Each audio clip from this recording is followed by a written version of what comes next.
నాకేం వేదాలు రావు, మంత్రాలు రావు, పురాణాలు, ఉపనిషత్తులు ఏమిల్ల. ఏనిల్ల. మోటు హనుమంతునిలాగా మూఢభక్తి మాది. అమ్మా అని పిలవడం తప్పిస్తే వేరేం రాదు మాకు.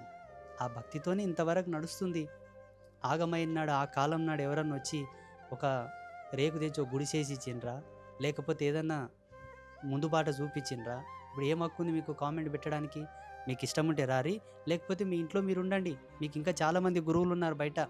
సమాజం ఏం గొడ్డు వేయలేదు. పెద్ద పెద్ద పీఠాధిపతులున్నారు. కనక సింహాసనాల మీద ఉండే పీఠాధిపతులున్నారు. స్వర్ణ పల్లకిల్లో ఊరేగే పీఠాధిపతులున్నారు. అక్కడ వెళ్ళండి. దోచుకోవడం ఏంటో, దొంగతనం ఏంటో అక్కడ తెలుస్తది. కనీసము ఏమంటారు దాని పేరు? నేల మీద వాకే జడలల్లం ఉంటది గదా! ఆ జడలల్లము కన్నా చానా చిన్నది మా జీవితం ఇప్పుడు. ఇక్కడ పీఠం గాని, మా వ్యవస్థ గాని. మా మీద పడి ఏడుస్తారేందయ్యా? మీకు బుద్ధుండకర్లా? ఇది చాలా బాధతో అంటున్న విషయం. దయచేసి అర్థం చేసుకో